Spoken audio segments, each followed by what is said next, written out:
स्वागत है दोस्तों आप सभी का एके इंडिया में। दोस्तों ये है set 58 Bihar police sub inspector and constable exam 2019 के लिए। दोस्तों अगर आप हमारे पीडीएफ को डाउनलोड करना चाहते हैं तो आप हमारे टेलीग्राम ग्रुप में जुड़ सकते हैं।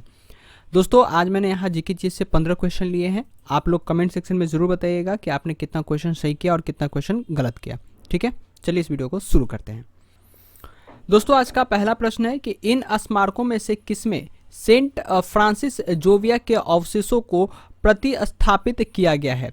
अब देखो दोस्तों यहाँ सेंट फ्रांसिस जोविया की बात आई है तो इन्हें कहाँ यहाँ जो है इनको प्रतिस्थापित किया गया दोस्तों, तो इन्हें जो है दोस्तों बोम जोसस के बेसिलिका में स्थापित किया गया है। अब ये दोस्तों 2013 में जो पेपर आया था दोस्तों बीपीएसएससी का, उसमें यह प्रश्न पूछा जा चुका है, तो काफ़ी महत्वपूर्ण सवाल है दोस्तों। ठीक है, तो इस पे आप इसे नोट डाउन भी इस प्रश्न को जरूर कर लीजिएगा, काफ़ी महत्वपूर्ण है। वैसे तो आप लोगों को पीडीएफ टेलीग्राम में मिल जाएगा। ठीक है, अब देखो दोस्तों अगर बात करते हैं दोस्तों इसके निर्माण के लिए दोस्तों, तो इसकी जो निर्माण कार्य शुरू हुआ था 1594 ईस्वी में इसके निर्माण कार्य को शुरू किया गया था और दोस्तों लगभग मतलब दोस्तों 9 साल के आसपास यहाँ पर कार्य चला था। 1594 से स्टार्ट हुआ था दोस्तों और 1605 ईस्वी तक इसका निर्माण कार्य भी यहाँ चला गया था। ठीक है दोस्तों, अब ये महत्वपूर्ण क्यों है इसके बारे में जान लेते हैं। सेंट फ्रांसिस जोविया के अवशेष को लेकर के दोस्तों, या बोम जोसस के बेसिलिका में जो सेंट फ्रांसिस जोविया को यहाँ अवशेष को उनको सुरक्षित रखा गया या प्रतिस्थापित किया गया है, क्योंकि दोस्तों इसे जो है यूनेस्को ने विश्व विरासत स्थल में घोषित कर रखा है। तो दोस्तों इसलिए काफ़ी इंपॉर्टेंट है। और ये कहाँ है दोस्तों, तो ये गोवा में स्थित है। ठीक है, चलिए आगे बढ़ते हैं और अगला प्रश्न देखते हैं। दोस्तों हमारा अगला प्रश्न है कि अर्थशास्त्र में नोबेल पुरस्कार पाने वाले प्रथम भारतीय व्यक्ति का नाम बताइए। काफ़ी महत्वपूर्ण सवाल है दोस्तों और कई एक बार आपके एग्जाम में ये प्रश्न पूछा जा चुका है। इस प्रश्न को कई एक बार एग्जाम में पूछा जा चुका है, तो महत्वपूर्ण सवाल होंगे दोस्तों। अगर अर्थशास्त्र में नोबेल पुरस्कार पाने के व्यक्ति की बात यहाँ पर बात करें दोस्तों, तो ये हैं अमर्त्य सेन। ये दोस्तों प्रथम भारतीय नहीं, प्रथम एशियाई व्यक्ति थे जिन्हें अर्थशास्त्र में नोबेल पुरस्कार दिया गया था। अभी दोस्तों वर्तमान में जो 2019 में भारतीयों को दिया गया है वो किसे दिया गया दोस्तों, आप लोग कमेंट सेक्शन में इसका जवाब जरूर बताइएगा। और मैंने आप लोगों को इसके बारे में वेबसाइट के ऊपर भी बहुत ही इंपॉर्टेंट क्वेश्चन भी दिया था। लगभग दोस्तों 20 क्वेश्चन मैंने दिया है आप लोगों को नोबेल प्राइज से रिलेटेड, तो आप उसे भी जरूर देख सकते हैं। काफ़ी महत्वपूर्ण सवाल है, उसका लिंक आप लोगों को डिस्क्रिप्शन में मिल जाएगा। ठीक है दोस्तों, या तो मैं टेलीग्राम में प्रोवाइड करा दूंगा। तो दोस्तों ये अर्थशास्त्र में नोबेल पुरस्कार पाने वाले प्रथम भारतीय नहीं, प्रथम एशियाई भी थे जिन्हें अमर्त्य सेन को नोबेल प्राइज दिया गया था। ये कब दिया गया था, तो ये भी काफ़ी इंपॉर्टेंट होगा। तो दोस्तों इन्हें 1998 ईस्वी को ये नोबेल प्राइज दिया गया था अर्थशास्त्र का। ठीक है, चलिए आगे बढ़ते हैं और हमारा अगला प्रश्न है। अगला प्रश्न है दोस्तों कि मलेरिया रोधी औषधि में किस यौगिक का उपयोग किया जाता है। देखो दोस्तों यहाँ मलेरिया रोगी जो यौगिक होता है इसमें क्या उपयोग किया जाता है कि ताकि मलेरिया जो बीमारी है वो ठीक हो जाती है। दोस्तों अगर बात करें मलेरिया रोधी औषधि की, तो दोस्तों वो है क्लोरोक्विन। क्लोरोक्विन जो है दोस्तों इसे यूज किया जाता है इस यौगिक के, जिससे कि मलेरिया जो होता है दोस्तों वो नहीं होता है। अगर बात करें दोस्तों क्लोरोक्विन कहाँ से पाया जाता है, तो दोस्तों ये सिनकोना एक वृक्ष होता है। ठीक है दोस्तों, कौन सा वृक्ष, ये सिनकोना एक वृक्ष होता है, आप इसे नोट डाउन कर लेना। इसके दोस्तों जो कून होते हैं ना, वृक्ष के छाल से जो कुनैन प्राप्त होते हैं उससे क्लोरोक्विन बनाए जाते हैं और इसे मलेरिया रोधी में इसे यूज भी किया जाता है। ठीक है, चलिए दोस्तों आगे बढ़ते हैं और अगला प्रश्न देखते हैं। दोस्तों हमारा चौथा प्रश्न है कि निम्नलिखित में से कौन सा पौधे के लिए एक माइक्रो न्यूट्रिएंट नहीं है। अब देखो दोस्तों यहाँ पर आप लोगों को ये क्वेश्चन काफ़ी कंफ्यूज करेगा, क्योंकि दोस्तों माइक्रो न्यूट्रिएंट के साथ साथ दोस्तों आपको माइक्रो और मैक्रो दोनों दिया जाता है। यहाँ क्वेश्चन मैक्रो पूछा जा रहा है, मैं यहाँ नोट कर देता हूँ, यहाँ पर आप लिख लेना। ये मैक्रो क्वेश्चन पूछा जा रहा है दोस्तों, और कभी कभी आपके एग्जाम में माइक्रो पूछा जाता है। ठीक है, तो ये दोनों काफ़ी अलग प्रश्न है दोस्तों, कंफ्यूज बिल्कुल नहीं होना है मैक्रो और माइक्रो के अंदर। ठीक है, अब देखो दोस्तों मैक्रो के बारे में बता दें, पौधे के लिए वो वैसे पदार्थ जो कि ज़्यादा ज़रूरत होती है। ठीक है, जैसे कि नाइट्रोजन, फास्फोरस और पोटेशियम, इनको ज़्यादा मात्रा में पौधे की इसकी ज़रूरत होती है। ठीक है, लेकिन क्लोरीन जो है दोस्तों पौधों की ज़्यादा ज़रूरत नहीं होती, वो कम मात्रा में इन्हें ज़रूरत होती है, लेकिन इतना ज़्यादा ज़रूरत नहीं होता जितना नाइट्रोजन और फास्फोरस और पोटेशियम की ज़रूरत होती है। जिसकी ज़्यादा ज़रूरत होती है उसे माइक्रो न्यूट्रिएंट कहा जाता है और जिसकी ज़रूरत कम होती है उसे माइक्रो न्यूट्रिएंट कहा जाता है। तो क्लोरीन किस में आता है दोस्तों, तो माइक्रो न्यूट्रिएंट के अंतर्गत आता है। अब देखो दोस्तों माइक्रो न्यूट्रिएंट के अंतर्गत कुछ और भी पदार्थ आते हैं, जैसे कि मैं बात करूँ आयरन की, जिंक का, कॉपर का, कोबाल्ट का, मैग्नीज का, बोरोन का, सोडियम का। ये जितने भी सूक्ष्म पोषक तत्व होते हैं जो पौधे में कम मात्रा में उनको जरूरत पड़ती है। ठीक है, चलिए आगे बढ़ते हैं और अगला प्रश्न देखते हैं।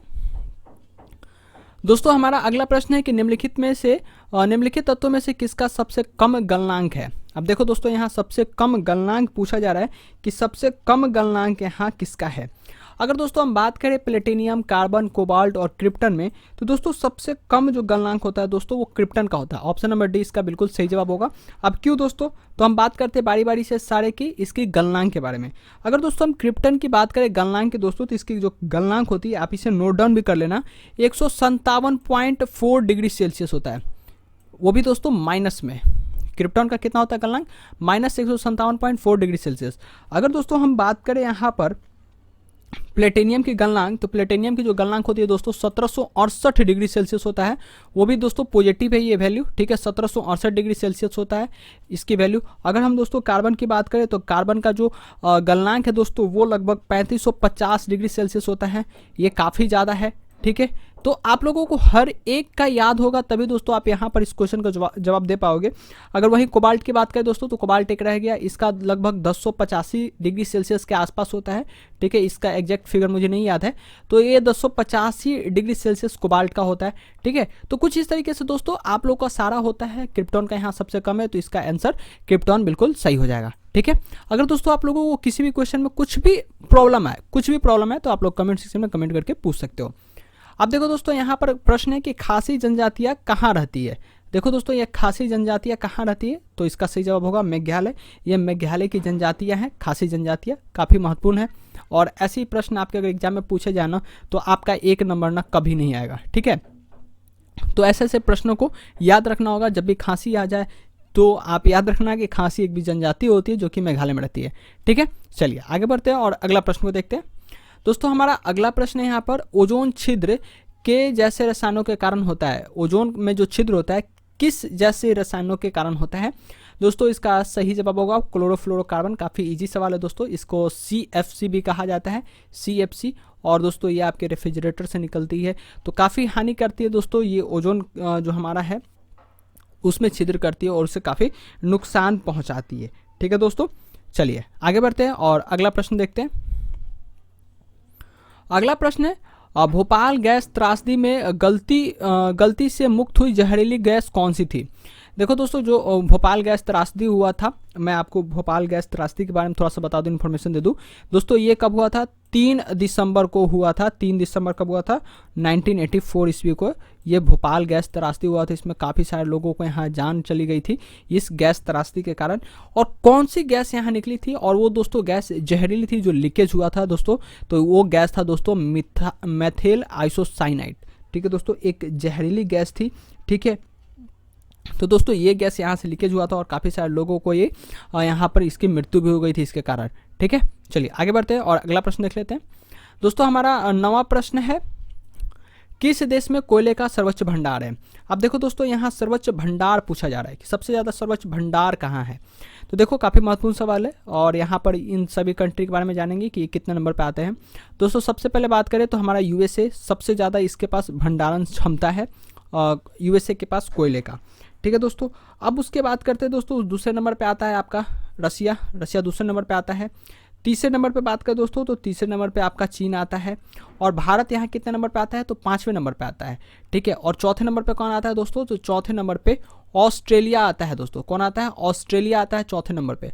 अगर हम बात करें दोस्तों यहाँ पर भंडारण की, मैंने आप लोगों को रैंकिंग बताई। अगर हम दोस्तों उत्पादन की बात करें और उपभोग की बात करें, यानी कि कौन कितना ज़्यादा निकालता है और कितना खपत कर लेता है, तो दोस्तों सबसे नंबर 1 पे चीन आता है। ठीक है, तो आप इस भी पॉइंट को याद रखिएगा, काफ़ी महत्वपूर्ण होगा दोस्तों ये भी पॉइंट। ठीक है, तो चलिए दोस्तों आगे बढ़ते हैं और अगला प्रश्न को देखते हैं।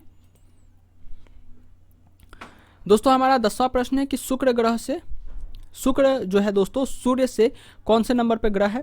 ठीक है। तो ये भी इंपॉर्टेंट प्रश्न है, कोई ज़्यादा टफ क्वेश्चन नहीं है, इजी ही क्वेश्चन है दोस्तों ये। शुक्र जो है पृथ्वी सूर्य से दोस्तों दूसरा नंबर पर ग्रह आता है। आपको इसका पूरा सीरीज भी पता होना चाहिए कि सूर्य के बाद कौन सा ग्रह आता है। तो काफ़ी ईजी सवाल है दोस्तों, अगर आपको पूरा सोमवार मंगलवार बुधवार याद है तो आप इससे भी इसको बना सकते हो, काफ़ी ईजी ट्रिक है।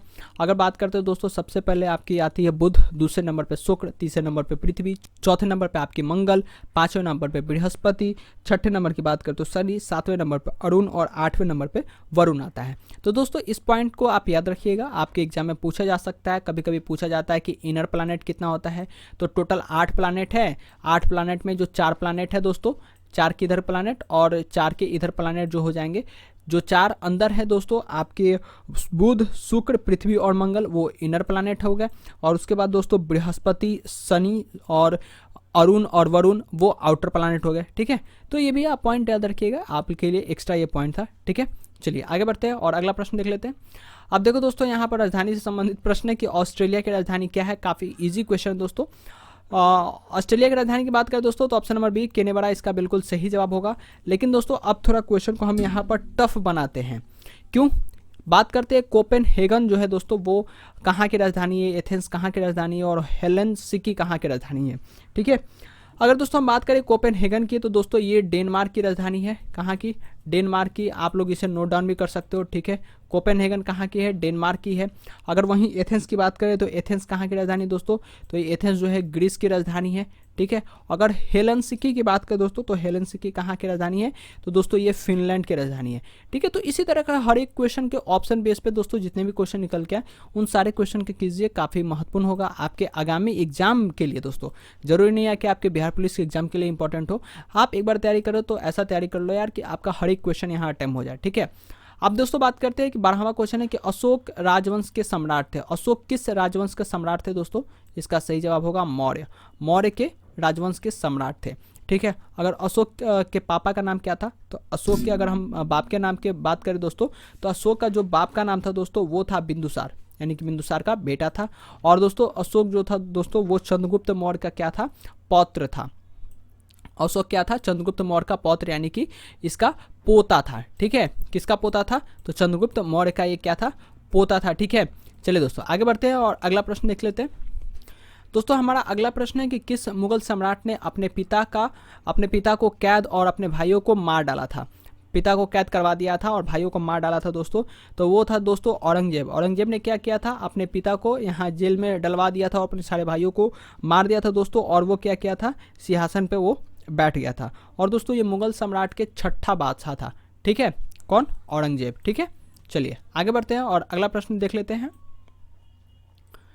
दोस्तों हमारा अगला प्रश्न है कि भारतीय संविधान में कितनी अनुसूचियां हैं? काफ़ी महत्वपूर्ण सवाल और इजी सवाल है। अगर वर्तमान में बात करें दोस्तों भारतीय संविधान में अनुसूचियों के, तो भारतीय संविधान में कुल 12 अनुसूची है। लेकिन दोस्तों पहले कितने थे? पहले 8 थे, उसके बाद 9, 10 और 11 और 12 को फिर बाद में जोड़ा गया था, ठीक है। चलिए दोस्तों आगे बढ़ते हैं और अगला प्रश्न देख लेते हैं अपना। दोस्तों हमारा 15वां प्रश्न है कि लोकसभा के उपवक्ता कौन थे? अब देखो दोस्तों लोकसभा के पहले उपवक्ता यहाँ पर पूछा जा रहा है दोस्तों। मैं यहाँ पर आपका एक कन्फ्यूजन दूर कर दूँ, उपवक्ता को क्या बोलते हैं? तो उपवक्ता को दोस्तों यहाँ उपाध्यक्ष भी बोल सकते हैं, डिप्टी स्पीकर भी बोल सकते हैं, ठीक है। तो आप इससे कन्फ्यूज बिल्कुल मत होइएगा। अगर दोस्तों लोकसभा के पहले उपवक्ता की बात करें दोस्तों तो एम होगा, एम अनंत शयानम अयंगर, ठीक है। अनंत शयानम अयंगर जो थे दोस्तों वो थे प्रथम लोकसभा के उपवक्ता, या इन्हें उप अध्यक्ष बोल सकते हैं या डिप्टी स्पीकर बोल सकते हैं दोस्तों।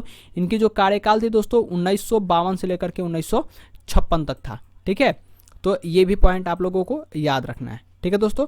चलिए तो दोस्तों ये था set 58 Bihar police sub inspector and constable exam 2019 के लिए। और दोस्तों अगर पीडीएफ डाउनलोड करना चाहते हो तो आप लोगों को लिंक डिस्क्रिप्शन में मिल जाएगा, वहाँ से आप डाउनलोड कर सकते हैं, ठीक है। साथ ही यूट्यूब पर अभी तक सब्सक्राइब नहीं किया तो सब्सक्राइब कर लीजिए। सुबह 7 बजे और रात 9 बजे आप लोगों को 2 वीडियो प्रोवाइड होती है। साथ ही खबरें पे फॉलो कर लीजिए AK इंडिया और रेलवे एग्जाम को। अगर आपने वीडियो को लास्ट तक देख लिया तो आप लोगों को मैं बताना चाहता हूँ, यहाँ पर भी आप लोगों के लिए बिहार पुलिस से related important question answer share किए जाते हैं। और टेलीग्राम ग्रुप में आप लोगों को सारे वीडियोस यहाँ पर शेयर किए जाते हैं, सारे PDF शेयर किए जाते हैं। और व्हाट्सएप ग्रुप में आपको इंपॉर्टेंट लिंक्स शेयर किए जाते हैं, जहाँ से दोस्तों आप आसानी से PDFs को डाउनलोड कर सकते हो, ठीक है दोस्तों, मिलते हैं आप लोगों से अगली वीडियो में। तब तक इस वीडियो को लाइक करें, अपने फ्रेंड्स के साथ शेयर करें और हाँ, चैनल को सब्सक्राइब करके बेल आइकन को भी दबा लें। Thank you.